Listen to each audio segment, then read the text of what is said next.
अगर आपने kitchen gardening channel को अभी तक सब्सक्राइब नहीं किया है तो इस लाल बटन के ऊपर क्लिक करके आप सब्सक्राइब कर सकते हैं और साथ में ये बेल का निशान आ रहा है, इसके ऊपर क्लिक कर लेने से आपको नोटिफिकेशन मिल जाया करेगा जब भी मैं कोई न्यू वीडियो अपलोड करूँगा। अस्सलाम वालेकुम मेरे दोस्तों, सजनों और बेलियों, मैं हूँ इजहार अहमद और वेलकम करता हूँ आपको किचन गार्डनिंग चैनल पर। और उम्मीद भी रखता हूँ कि आप सब लोग खैरियत से होंगे, फिटफाट होंगे, अच्छे से कामों में खूब अच्छे से बिजी होंगे। मेरे बहुत से व्यूअर्स की यही ख्वाहिश होती है और उनकी यही शिकायत होती है कि हम मिंट प्लांट मतलब पुदीना को लगाते हैं, उसकी कटिंग लगाते हैं, लेकिन वो कामयाबी से ग्रो नहीं हो पाती। या तो वो गल जाती है या उसकी शूटिंग स्टार्ट होती है और उसके बाद में मुरझा जाती है, या जब हम इसकी कटिंग लगा लेते हैं तो वो पूरी की पूरी जो स्टेम हमने यूज़ की होती है वो काली होने लगती है। तो ऐसा क्यों होता है? फ़िलहाल तो जून का महीना और जून के महीने में बहुत ज़्यादा गर्मी होती है और इस महीने में मिंट प्लांट ग्रो नहीं किया जाता और ना ही वो होता है। और अगर फिर भी आप करना चाहते हैं तो टेम्परेचर को कंट्रोल में रखना पड़ेगा, मतलब कि प्लांट को कुछ कूलनेस देनी पड़ेगी। अगर आप इस प्लांट को कूलनेस दे सकते हैं, मतलब सर्दी वाला मौसम थोड़ा सा प्रोवाइड कर सकते हैं, तो ये कामयाबी से शुरू भी हो जाएगी। मिंट प्लांट ग्रो करने के लिए या उनकी कटिंग को ग्रो करने के लिए सबसे जो अच्छे मौसम होते हैं वो दो हैं, या बाहर का मौसम या फिर बरसात का मौसम। बाहर का मौसम 15 फरवरी से 15 मार्च तक होता है। इसके बीच में ही आप इसकी कटिंग लगा दें तो ये कामयाबी से शुरू भी हो जाती है, क्योंकि उस मौसम में ना तो ज़्यादा गर्मी होती है और ना बहुत ठंड होती है। और दूसरा मौसम बरसात का, जब ह्यूमिडिटी काफ़ी इंक्रीज़ होती है, हवा में ठंडक भी होती है और साथ में नमी भी होती है। तो ऐसा मौसम भी कटिंग ग्रो करने के लिए बहुत ही ज़बरदस्त होता है। लेकिन अब तो जून का महीना है, तो जून के महीने में हम इसको किस तरह स्टार्ट कर सकते हैं? बहुत सिंपल तरीका आपको बताने वाला हूँ मैं। उसके लिए हमें 2 गमले चाहिए। एक गमला वो जो थर्मोकोल का होता है, मतलब थर्मोकोल का जो कप मिलता है डिस्पोजेबल वो वाला, और या फिर क्ले पॉट। इन दोनों में से आप कोई भी ले सकते हैं, लेकिन प्लास्टिक का पॉट आप यूज़ मत कीजिएगा। गर्मी के सीज़न में प्लास्टिक का पॉट धूप में रखने की वजह से बहुत हीट हो जाता है और अगर हमने कटिंग लगाई होगी तो वो कामयाब नहीं हो पाएगी और वो ड्राई हो जाएगी और गल भी जाएगी, मतलब ब्लैक भी हो जाएगी, क्योंकि जब प्लास्टिक पॉट के ऊपर धूप पड़ती है तो वो बहुत हीट हो जाता है। लेकिन थर्मोकोल ऐसा नहीं है। थर्मोकोल के ऊपर धूप पड़ती भी है लेकिन इनसाइड इतना असर नहीं होगा। समझ लीजिए ये जो मटेरियल उन्होंने यूज़ किया है ये इंसुलेटर का काम भी करेगा, मतलब बाहर वाली गर्मी बाहर और अंदर वाली ठंडक अंदर, या अंदर वाली गर्मी अंदर, बाहर वाली ठंडक बाहर। ये एक दीवार है जिसका बहुत ही अच्छा रिजल्ट भी मिलता है। अगर आपने छोटी छोटी सी कटिंग्स लगानी हो या सीडलिंग करनी हो या किसी छोटे से प्लांट को ट्रांसप्लांट करना हो तो मैं सजेस्ट आपको ये करूँगा कि आप थर्मोकोल के इस कप को यूज़ करें तो बहुत अच्छा रिजल्ट मिलेगा। और अगर क्ले पॉट है आपके पास तो सबसे बेस्ट हो जाएगा, क्योंकि इसके अंदर मॉइस्चर भी बना रहता है और ज़्यादा ओवर मॉइस्चर भी नहीं बनता, मतलब मिट्टी ज़्यादा वेट नहीं होती, क्योंकि ये गमला मिट्टी का है और गमले की मिट्टी के अंदर से हवा की क्रॉसिंग भी हो सकती है और पानी भी इन आउट हो सकता है। तो अगर हमसे ओवर वाटरिंग हो जाती है तो ये जो दीवार आपको दिख रही है यहाँ से हवा की वेंटिलेशन होगी, मतलब क्रॉसिंग भी हो सकती है और पानी इन आउट भी हो सकता है। तो जो ओवर वाटर होगा वो इस दीवारों से बाहर निकल आएगा और हवा लगने की वजह से वो उड़ भी जाएगा। इसलिए इसके अंदर मॉइस्चर भी बना रहेगा और साथ में कुछ कूलनेस भी बनी रहेगी, मिट्टी गर्म नहीं होगी। और उसके लिए जो सोल यूज़ कर रहा हूँ वो है बालू मिट्टी, मतलब 50% रेत और 50% ही मिट्टी। ये वो मिट्टी है जो दरिया के तले में से निकलती है या नहर के तले में से निकलती है। इसके अंदर बहुत बारीक बारीक रेत भी मिक्स होती है जो ड्रेनेज सिस्टम बनाए रखती है। सबसे पहले हम गमले को अंदर मिट्टी भर लेते हैं और थर्मोकोल के कप के अंदर हम होल करेंगे ड्रेनेज के लिए। ये 4 होल्स कर दिए हैं मैंने। इससे जो एक्स्ट्रा वाटर होगा वो नीचे से ड्रेन हो जाएगा, क्योंकि अगर हम इसके अंदर होल ना करेंगे और मिट्टी हर टाइम वेट रहने की वजह से जो हम कटिंग लगाएंगे वो गल जाएगी। मिट्टी भरने के बाद हम गमलों को पटकेंगे नहीं और ना ही ऊपर से पुश करेंगे। जब हम कटिंग लगा लेंगे तब हम पटकेंगे इसको। अब ये बंडल है जो मैं सब्ज़ी वाली दुकान से लेकर आया हूँ, इसको ओपन कर लेते हैं और ये बंडल हमारे सामने खुल गया। और अब हमने क्या करना है और किस टाइप की हमें कटिंग की ज़रूरत होगी। सबसे पहले तो ऐसी कटिंग फाइंड कीजिए जिसके साथ कुछ रूट्स हों।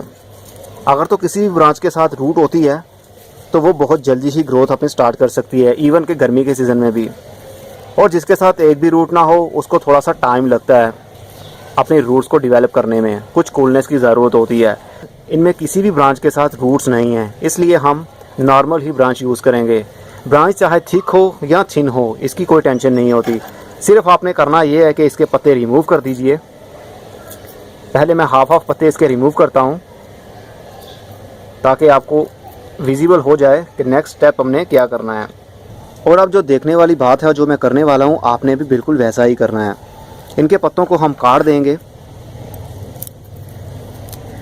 लेकिन इनका नोड एरिया हम नहीं काटेंगे। नोड एरिया वो होता है जहाँ से इनकी शूट स्टार्ट होनी है। जिस तरह के ये ब्रांच है, इसको मैंने यहाँ से काट दिया और ये पत्ता भी मैं काट दूँगा। जिस तरह ये वाला एरिया यहाँ से मैंने काट दिया है, लेकिन इसकी ब्रांच को साथ से नहीं काटा। अगर मैं इसको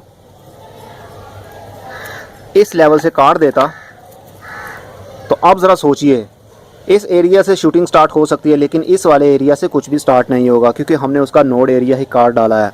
और हर नोड एरिया से ही पत्ता ग्रोथ करता है। आपने नोट किया होगा जितनी भी ब्रांचेस होती हैं सभी के नोड एरिया से पत्ते निकल रहे होते हैं। ये देखिए, एक पत्ता ये निकला और दूसरी शूट ये निकलना शुरू हो गई। अगर हम बिल्कुल इनको प्लेन कर देते हैं, मतलब इस तरह की ब्रांच प्लेन बना देते हैं, तो वहाँ से तो शूट स्टार्ट हो ही नहीं सकती।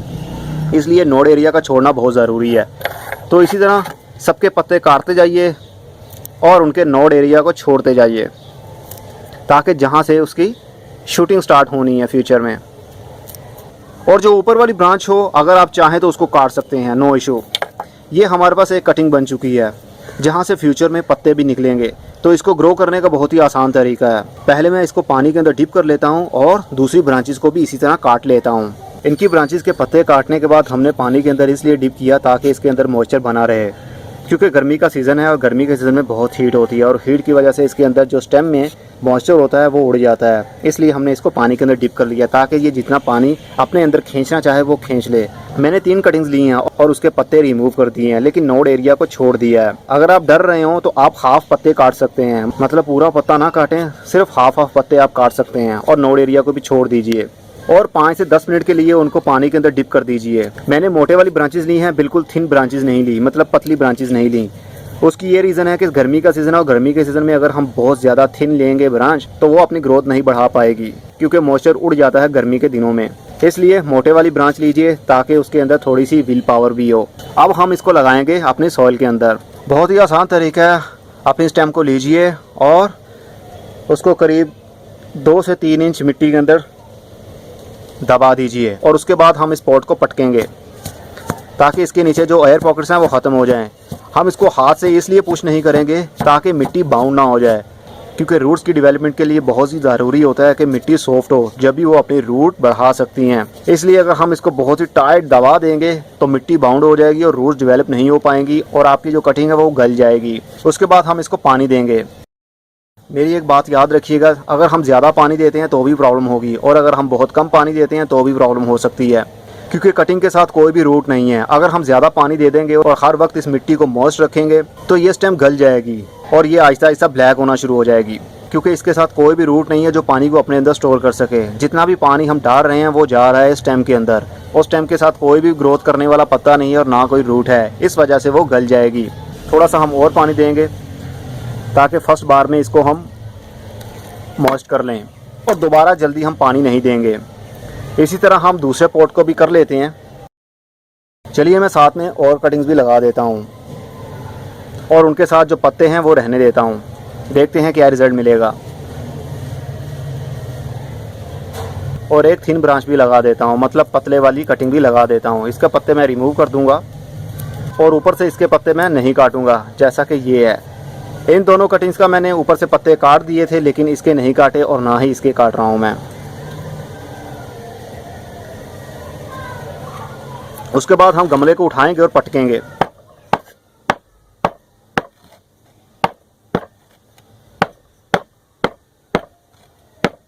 आपने देखा मिट्टी कितना नीचे कंप्रेस्ड हो चुकी है और इसके एयर पॉकेट्स भी ख़त्म हो चुके होंगे। अब इसको भी हम पानी देंगे। अभी जून का महीना है और जून के महीने में आपको मालूम है कितनी गर्मी होती है, इसलिए हम जब कटिंग लगा लेंगे उसके बाद में ऐसी जगह पर रखेंगे जहाँ पर कुछ कूलनेस हो, जहाँ पर कुछ रोशनी हो, जहाँ पर गर्मी ना हो।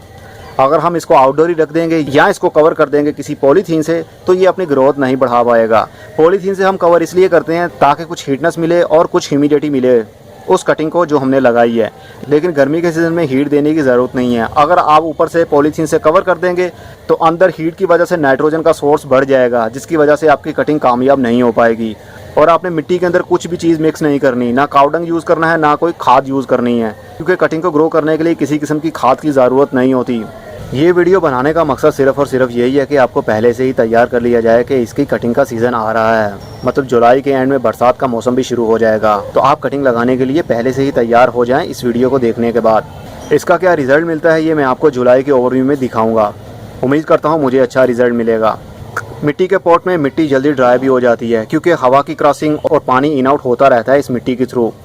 इसलिए इस मिट्टी को आपने हर वक्त मॉइस्ट रखना है, नॉट वेट और नॉट टू ड्राई। लेकिन इसका ऊपर वाला सरफेस एरिया आपको फील हो कि ड्राई हो रहा है, उसके बाद में आप इसको पानी दें क्योंकि इसका पानी जल्दी ड्राई नहीं होता। तो चलिए आप इसको रखते हैं किसी शेडी एरिया में जहाँ पर धूप ना आती हो और जहाँ पर हीट भी बहुत ही कम हो।